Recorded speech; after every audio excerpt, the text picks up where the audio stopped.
हाय बच्चों। फिर एक बार आपका टॉपिक बॉक्स प्रोडक्ट आगे कंटिन्यू किया जा रहा है। टोटल 7 पार्ट का ये टॉपिक है। तो जैसे आपने देखा होगा बहुत सारे वीडियोस लेक्चर है ऐसे जहाँ पे आधे आधे घंटे के 2 लेक्चर दे दिए जाते हैं और बॉक्स प्रोडक्ट खत्म किया जाता है। बट हमने जो मेजर पार्ट है वेक्टर का उसको बहुत डिटेल कंप्लीट करने का प्लान किया है। तो चलो हम आगे बढ़ते हैं। जैसा कि हमने जो बॉक्स प्रोडक्ट पढ़ा था, सबसे पहले इसकी प्रॉपर्टीज रिवाइज करते हैं। Definition of the box product, A bar dot B bar cross C bar, इसी को कहते हैं बॉक्स एबीसी, ब्रैकेट में लिख दिया जाता है। A bar cross B bar dot C bar भी कहोगे तो ये गलत नहीं है, ठीक है। But you can't say A bar dot B bar cross C bar. कोई पूछे क्यों ये गलत क्यों है, ये क्यों सही है, तो बेटा ये एक वेक्टर है। डॉट ये भी एक वेक्टर है, तो वेक्टर का वेक्टर के साथ डॉट प्रोडक्ट निकलता है। स्केलर है बेटा, ये नंबर है, ए डॉट बी नंबर है और ये वेक्टर है, ठीक है। तो इसका मीनिंग निकलेगा, इसका मीनिंग नहीं निकलेगा। क्लियर। आगे बढ़े तो अगर हम इस साइकिल को फॉलो कर ले, ए बी सी के, ए बी सी, और इस साइक्लिक ऑर्डर में आप कहीं से स्टार्ट कर दो, आप बी से चालू करते हो तो बी सी ए, सी से चालू करते हो तो सी ए बी का बॉक्स, ये तीनों के तीनों आप कहीं से स्टार्ट करो, ये तीनों के तीनों इक्वल रहेंगे, ठीक है। बट अगर आपने क्लॉक का एंटी क्लॉक कर दिया, एक जगह ए बी सी कह रहे हो और एक जगह ए सी बी कह रहे हो, तो एक दूसरे के नेगेटिव होंगे। क्यों? बिकॉज इसका डेफिनेशन है A bar dot B bar cross C bar, and we know that B bar cross C bar is negative of C bar cross B bar. So ये यूं हो जाएगा। क्लियर। इसलिए ए बी सी ए C B एक दूसरे का negative है। Box निकालने के लिए हम यूज करते हैं डिटर्मिनेंट, जहां पे आई जे के का कोएफिशिएंट, ए की एंट्री हमने कर दी, फिर बी की एंट्री सेकेंड रो में, ये रो 1 है, ए वाली एंट्री, रो 2 है बी वाली एंट्री, एंड रो 3 है सी वाली एंट्री। ओके। कोई अल्फाबेट रिपीट हो जाए, जैसे x3 की बजाय ए बार आ जाए, और अगर मान लो कि x3 की बजाय x1 वापस से लिख दिया जाए, x1 y1 z1, तो हम ये कह सकते हैं कि पहला रो और लास्ट वाला रो सेम है, इसलिए वैल्यू ऑफ डिटर्मिनेंट जीरो होगा। देखो जैसे मैंने यहाँ समझाया है, या जैसे मैंने क्या कहा है कि alpha times of B bar हो जाए, जैसे बी बार है x2 y2 z2 और इसका अल्फा टाइम्स हो जाए, तो the major difference between matrices and the determinant is, matrices में कॉमन लेते हैं तो from every row and the column, ठीक है, हर जगह से कॉमन लेंगे। जैसे मैट्रिक्स में लिख दिया जाए 2 4 6 8, तो अगर हम कॉमन लेंगे मैट्रिक्स में तो हर जगह से लेंगे, तो it is going to be 1 2 3 4। But यही चीज अगर डिटर्मिनेंट में कॉमन लेनी हो ना 2 4 6 8 में, तो हम ये प्लान करेंगे कि हम कॉमन कहाँ से लेना चाहते हैं। If you want to take common from row number 1, it is going to be 1 2 6 8। फिर रो नंबर 2 से अगेन और एक 2 बाहर आ जाएगा, क्योंकि ये डिटर्मिनेंट है। यहाँ से अल्फा ले लो कॉमन, अल्फा कॉमन लेने के बाद अगेन आपका सेकेंड रो और थर्ड रो आइडेंटिकल दिखने लगेगा, ठीक है। और वैल्यू ऑफ द डिटर्मिनेंट क्या हो जाएगा, जीरो। तो मैंने क्या कहा कि अगर आपका कोई भी अल्फाबेट बॉक्स में रिपीट हो गया, आप मोटे शब्दों में याद रखो, अल्फाबेट रिपीट होना मतलब बॉक्स की वैल्यू जीरो। आगे चलते हैं हम। Alpha times of A bar, beta times of B bar, gamma times of C bar का बॉक्स प्रोडक्ट क्या होगा। डेफिनेशन हो गया अल्फा ए बार ब्रैकेट में beta B bar cross gamma C bar, ठीक है। क्योंकि जब भी बॉक्स सॉरी वेक्टर प्रोडक्ट निकाला जाता है डॉट या क्रॉस, तो उसमें कांस्टेंट है, ठीक है, उनको आप बाहर ले सकते हैं। तो अल्फा ए बार में अल्फा टाइम्स ऑफ ए बार लिख दिया डॉट, बीटा गामा को बाहर लिख दिया बी क्रॉस सी, क्योंकि ये आइडेंटिकल होते हैं। अगेन ये भी एक नंबर, ये भी एक नंबर बाहर निकाल दिया, it is going to be alpha beta gamma going to be A bar dot B cross C, जो बन गया आपका box ABC.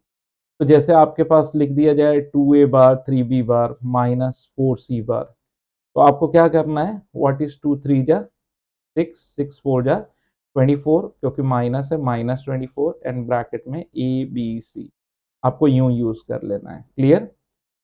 Volume of parallelepiped box of ABC, tetrahedron में 1/6 बॉक्स ऑफ एबीसी। अच्छा यहाँ पे ये वेक्टर्स है, वेक्टर्स है मतलब जैसे अगर आप टेट्राहाइड्रन बना रहे हो, एक ट्राइंगल बना लो, तो यहाँ पे पहला जो एज है वो ओ है ओ ए, दूसरा है ओ बी और तीसरा है ओ सी। तो इसलिए हमने ए बार बी बार सी बार यूज किया है। क्लियर। ये वेक्टर्स है। लेकिन अगर 4 पॉइंट्स टेट्राहाइड्रन बना है तो कैसे होगा, कैसे दिखेगा। तो पॉइंट्स बोलने का मतलब ये है कि आप ऐसे ज्वाइन कर लो ओ की बजाय A B C and D, तो एजेस बनेंगे ए बी ए सी और ए डी। क्लियर? एजेस बनेंगे ए बी ए सी और ए डी। तो इस तरह आपका ये 1/6 box of A B A C A D आ जाएगा। क्लियर?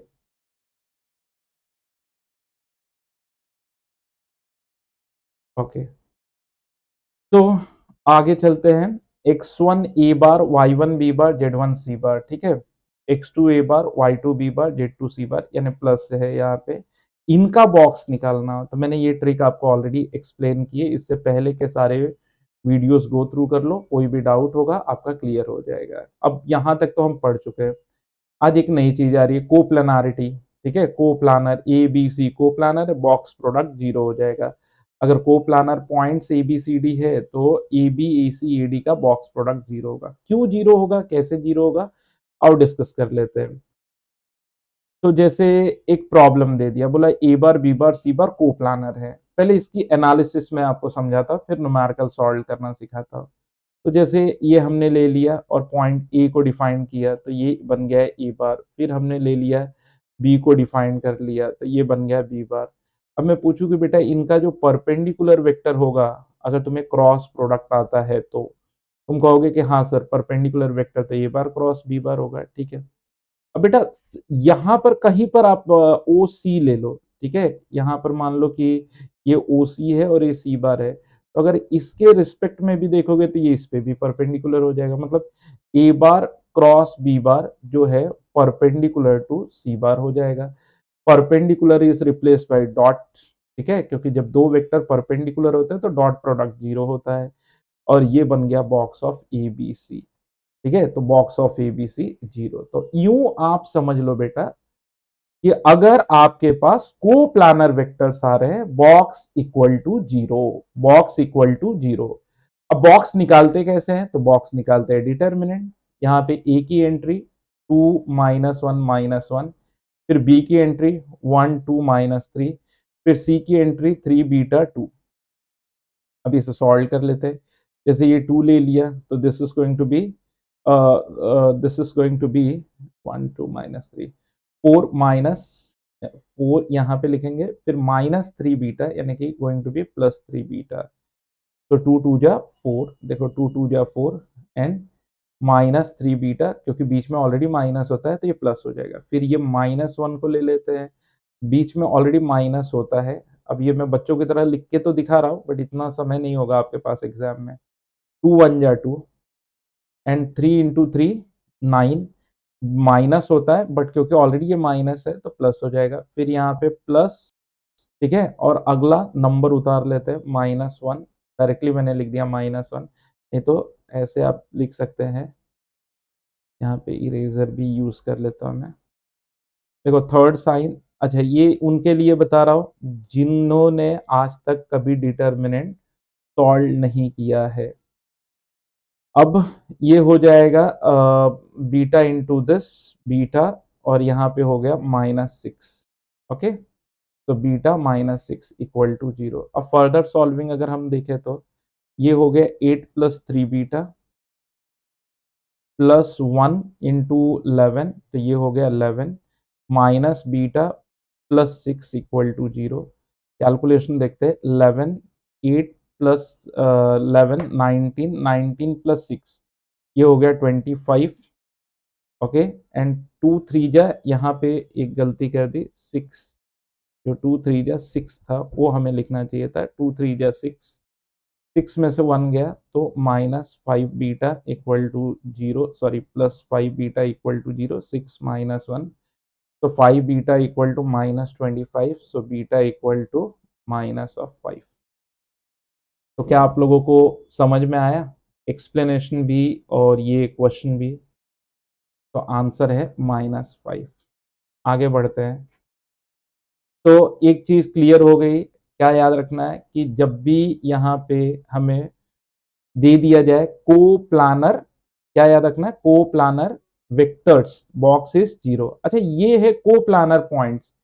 पीछे वाले डेफिनेशंस को याद करो, फर्क ये है, ये पॉइंट ए, ये बी, ये सी, ये डी, तो आपके वेक्टर्स कैसे बनेंगे, ये पॉइंट्स है, पीछे वेक्टर्स दिए थे, वहां विथ रिस्पेक्ट टू होता है, तो वेक्टर बनेंगे A B A C A D. सही बात है। तो अब यहाँ पे बॉक्स ऑफ, क्योंकि यहाँ पे A B bar A C bar A D bar, box of A B bar A C bar A D bar equal to 0 हो जाएगा। ठीक है, let us do A B bar, b bar minus a bar, so 2 minus 3 going to be minus 1, 3 minus minus 2 so going to be 5, and minus 4 और plus 1 so going to be minus 3। ठीक है, ये बना A B, B bar minus A bar, ये बना B bar minus A बार। ठीक है, फिर अब हम क्या निकालेंगे, ए सी, जो होगा सी बार माइनस ए बार। ठीक है, सी बार माइनस ए बार, तो अब हम सी माइनस ए करेंगे, minus 1 minus 3 going to be minus 4। ठीक है, minus 1 minus 3 going to be minus 4, 1 minus minus 2 going to be 3, 2 minus minus 1 यानी कि गोइंग टू बी 3। अब ये 3 हो गया, ये भी क्लियर हो गया होगा तुम्हें। अब हम निकालेंगे ए डी बार, जिसे करेंगे D bar minus A bar, D minus A, तो 4 minus 3, 4 minus 3 going to be 1, 5 minus minus 2 going to be 7, lambda minus of minus 1, क्योंकि ये माइनस 1 है, तो लैम्डा की कैप। ठीक है, minus minus 1 so going to be lambda plus 1। Hopefully यहाँ तक चीज़ें आप लोगों को क्लियर हो गई है। ठीक है, अब हम एक काम करते हैं, क्यों ना मैं इस रो को इसमें ऐड कर दूँ, तो एक जी पे आ जाएगा, तो थोड़ी सॉल्विंग कम हो जाएगी। तो अगर मैं इसको इसमें ऐड करूँ तो ये हो गया -5, ये हो गया 8, ये हो गया 0, ये हो गया -4, ये हो गया 3, ये हो गया 3, और ये हो गया 1, ये हो गया 7, ये हो गया लैम्डा प्लस 1। तो जितना सिंप्लीफाई आप कर सकते हो उतना कर सकते हो।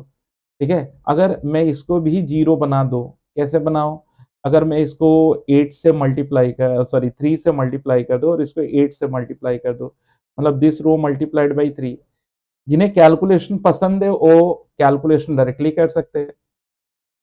चलो ठीक है, कैलकुलेशन करते हैं। तो यहाँ पे हो गया 3 लैम्डा प्लस 3, इसका इसके साथ मल्टीप्लाई, -21, माइनस ऑफ 21, फिर सेकंड -8, ये हो जाएगा माइनस के साथ मल्टीप्लाई करते हैं, -4 लैम्डा -4, और यहाँ पे मल्टीप्लाई होगा -3 इक्वल टू 0।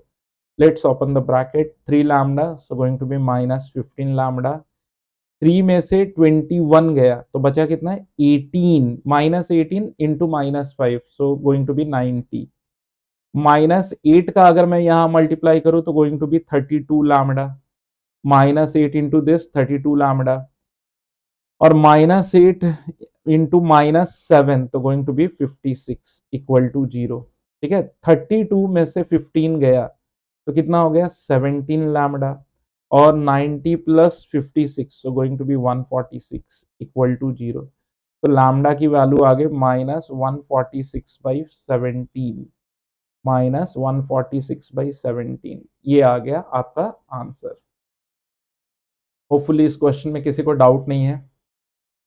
ठीक है, तो आओ, ये हमने कौन से नंबर का क्वेश्चन किया, तो as per my record this is the question number 34। फिर अब हमने कर लिया है क्वेश्चन नंबर 35, ये हमने 35 टोटल बॉक्स प्रोडक्ट में अब तक 35 क्वेश्चन हो चुके हैं। ठीक है, अच्छा, अब जो बच्चा ट्राई करना चाहता है कोप्लानारिटी, 36, 37 और 38 नंबर का क्वेश्चन ट्राई कर सकता है। 36 वाला तो वही है, that determinant equal to 0, determinant equal to 0, यहाँ पे एंट्री क्या होगी, 1 -1 और 1, यहाँ पे 1 2 -1, यहाँ पे 3p और 5p। या ए बी सी देखो दे रखा है, A B C are coplanar vectors, मतलब ये चीज यहाँ से क्लियर हो गई कि box of A B C is 0, बरोबर। देन ये क्या होगा, याद है तुम्हें, अगर तुम्हें लेक्चर नंबर 4 याद होगा तो लेक्चर नंबर 3 में कह सकता हूँ, लेक्चर नंबर 3 और 4 इसमें काफी यूज किया था। This is going to be 2 times of box of A B C, and that is going to be 2 times of 0, so answer is 0. Sure. A B C are unit coplanar vectors. Unit coplanar vectors मतलब क्या हो गया? चलो ठीक है, सबसे पहले coplanar vector आते ही box of A B C 0 हो गया। अच्छा, और जैसा इसको फाइंड आउट करना है तो हम कैसे करेंगे? Determinant into box of A B C. जो प्रॉपर्टी नंबर आई थिंक हमने 11 पढ़ रखी थी, 11th वाली ये प्रॉपर्टी है, प्रॉपर्टी 11th बॉक्स प्रोडक्ट की। यहाँ पे एंट्री कैसे होगी? 2 - 1, इसमें सी क्या है? 0। यहाँ पे ए क्या है? 0। बी क्या है? 2 और -1। यहाँ पे -1, बी 0 और ये 2। क्योंकि बगल में बॉक्स ए बी सी आ गया तो फिर बेटा ये आंसर क्या हो जाएगा? 0। यहाँ तो दो राय है ही नहीं। ठीक है, कितने इजी क्वेश्चंस। ये क्वेश्चन जो बच्चे बिटसेट देंगे उनके लिए काम आएगा, जो वीआईटी, एमआईटी, जैसे एनएमआईएमएस, उनके लिए क्वेश्चन काफी अच्छे क्वेश्चंस माने जाते हैं। 38 क्वेश्चन हमने कर लिए। अब बात करते हैं क्वेश्चन नंबर 39 की। होपफुली ये क्वेश्चन मुझे आपको बताना ना पड़े। ठीक है, 39 आप कर सकते हैं। 40 की बात करूं, वेक्टर्स को प्लानर। ठीक है, वेक्टर्स। ठीक है, एक वेक्टर हमें लेना है को प्लानर। ठीक है, एंड पैरेलल टू दिस। ठीक है, मान लिया ये बी बार है, ये सी बार है और ये डी बार है, और जिस वेक्टर की बात कर रहा है, जो वेक्टर हमें निकालना है वो ए बार है। यहाँ पे एक चीज ये दे रखी है कि A bar is parallel to D bar, तो क्या हो जाएगा? A bar is lambda times of D bar. तो सच में अगर ए बार देखना है ना, तो तुम्हारा इसके मल्टीपल, इसे लैम्डा से, इसे ऑप्शन के टेक्निक से भी जा सकते हैं। देख लेते हैं next. Okay, a vector alpha lie in a plane of beta and gamma. तो हमने एक प्लेन बना लिया, यहाँ पे बीटा वेक्टर है, गामा वेक्टर है, उसी के प्लेन में अल्फा भी है, तो फिर box of alpha beta gamma is 0। ये हो गया 41 नंबर का क्वेश्चन। आगे बढ़ते हैं, 42 नंबर का क्वेश्चन पैसेज टाइप है। कहता है एक्स वाई जेड आर को प्लानर वेक्टर। इसका मतलब box of x Y Z, X bar Y bar Z bar is 0। जिसका बॉक्स निकालने के लिए हम डिटर्मिनेंट यूज करते हैं इक्वल टू 0। ये एंट्री आएगी E1 - 1, यहाँ पे 1B - 1, 1B - 1 और 1 1 - C, 1 1 - C। अब क्या करें? 1 - C, चलो 1 - A क्रिएट करते हैं। इसका मतलब अगर मैं, ये है R3, ये है R2, ये है R1, सबसे पहले मैं क्रिएट करता हूँ R3 में से R2 माइनस करने का। R3 - R2, इससे क्या होगा? यहाँ से 1 में से 1 गया 0, ये हो गया 1 - B। माइनस सी में से -1 गया, यूं समझ लो ना, -C माइनस ऑफ -1, तो 1 + 1 - C हो जाएगा, तो यहाँ पे 1 - C आ जाएगा। उसके बाद मैं करता हूँ R2 - R1, R2 - R1, R2 में से R1 सब्ट्रैक्ट करता हूँ, ए, यहाँ पे हो जाएगा 1 - A, यहाँ पे B - 1, यहाँ पे 1, 1 में से गया तो ये हो गया 0 और ये हो गया -1। अब हम यहाँ तक आ गए। अब हमें क्या क्रिएट करना है? 1/1 - C। ठीक है, और 0 ला सकते हैं। अच्छा ठीक है, एक चीज तो है, क्या, चलो अगले पेज पे करते हैं। A1 - A 0,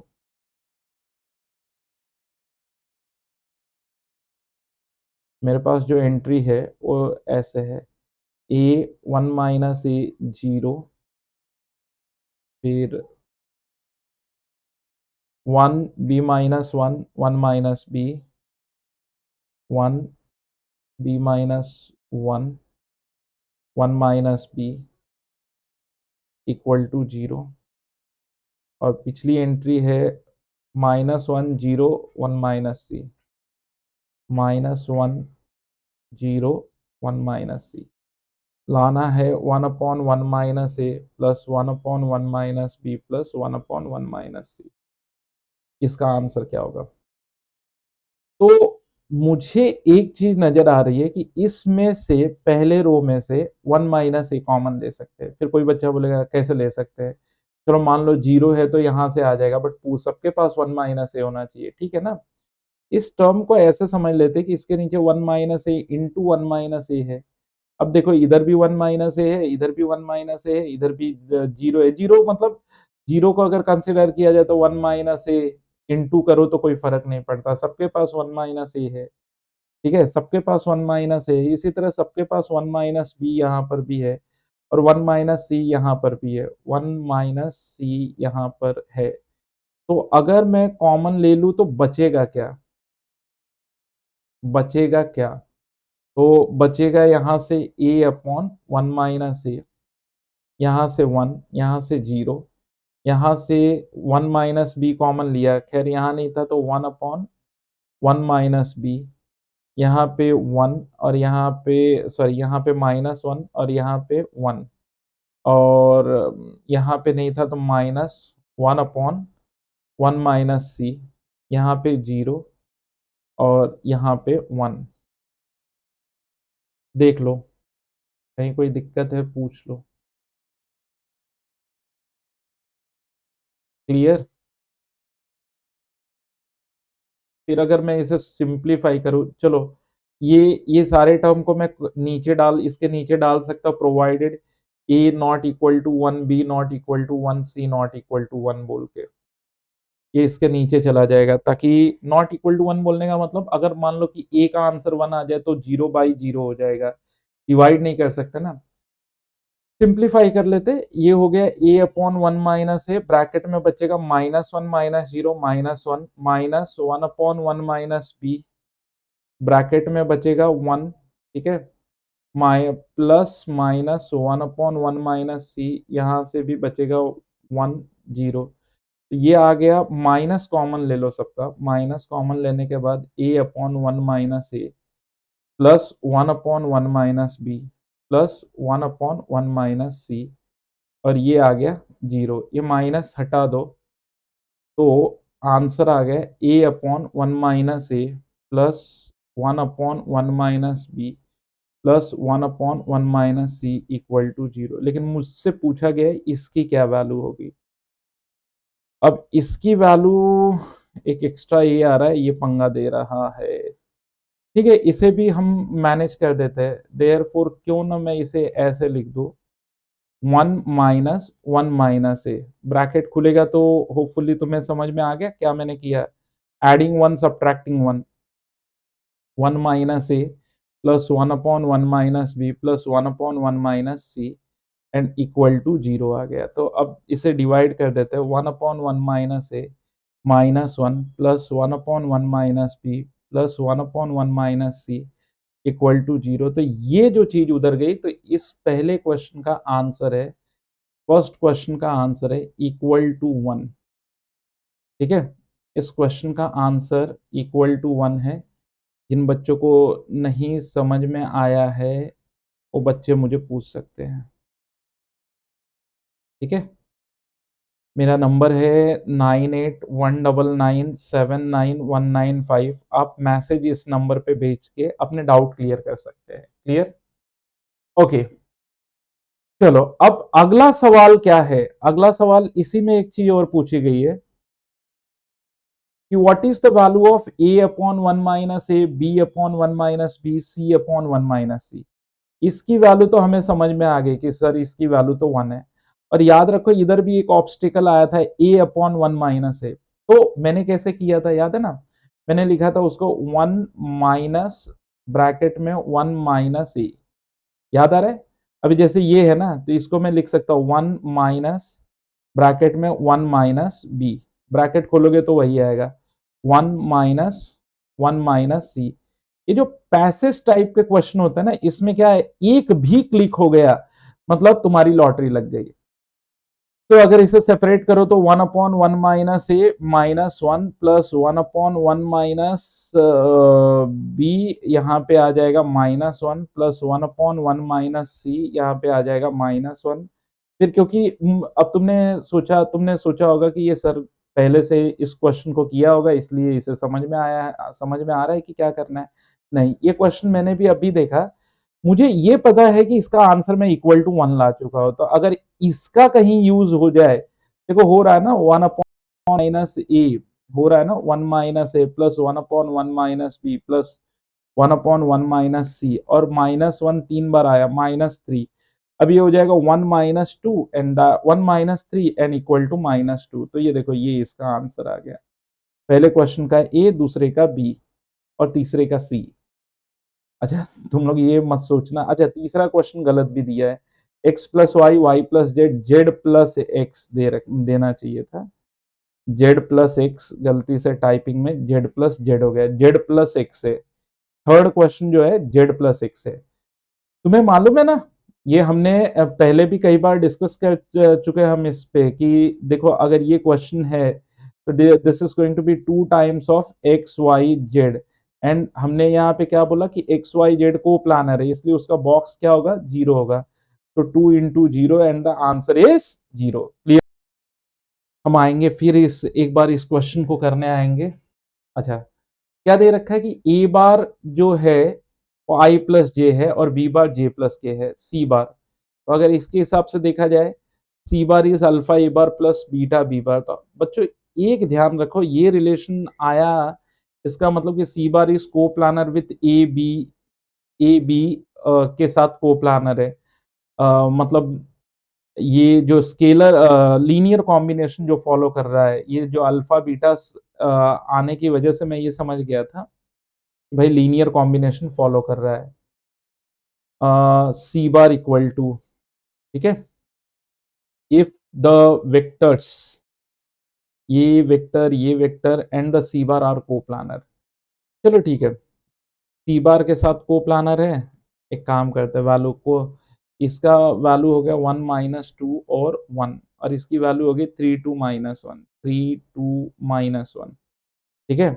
और सी बार की क्या वैल्यू हुई, तो सी बार है तुम्हारा alpha times of I cap plus J cap plus beta times of J cap plus K cap, ठीक है।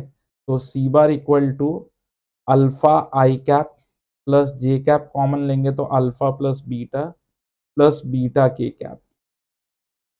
तो यहाँ पे आ गया अल्फा, अल्फा प्लस बीटा, और फिर ये आ गया बीटा। क्यों ना इंटरचेंज कर दिया जाए, इनको ऊपर कर दिया जाए इनको, क्योंकि इक्वल टू जीरो है तो बाहर का माइनस उस साइड शिफ्ट हो जाएगा। Alpha, alpha plus beta, beta, ये जो है नंबर्स 1 माइनस 3 2 माइनस 1, 1 माइनस 2 और 1, ये यूं हो गए। आगे क्या करना है, पूछा है alpha plus 3 beta plus 2 is what.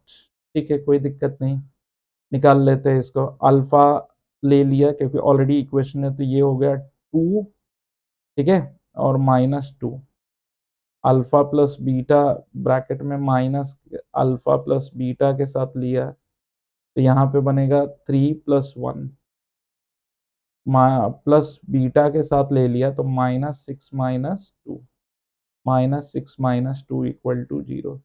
ये तो वैसे भी जीरो हो रहा था, ये हो गया -4 अल्फा -4 बीटा, और ये -8 beta equal to zero, -4 alpha plus -12 beta equal to zero.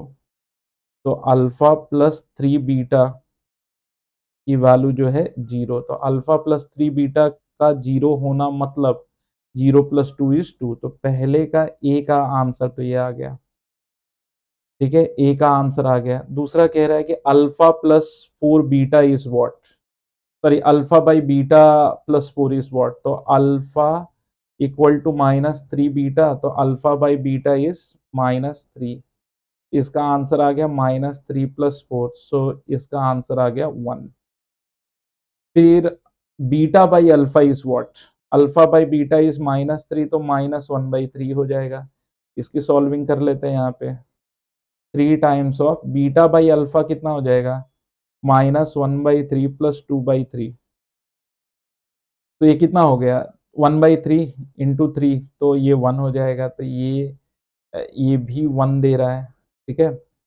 Alpha by beta plus beta by alpha 3 times of, तो इसे मैं यहाँ पे इरेज कर देता हूँ।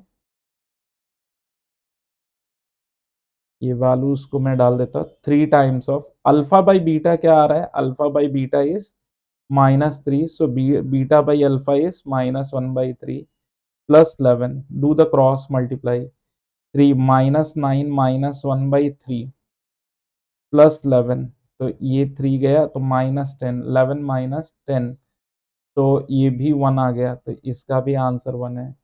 और 3 क्वेश्चन का आंसर 1 है। बी का आंसर पी है, सी का आंसर भी पी है और डी का आंसर भी पी है और इसका एस है। तो ये आपने कर लिया मैट्रिक्स मैच टाइप का क्वेश्चन। देखो आप किसी भी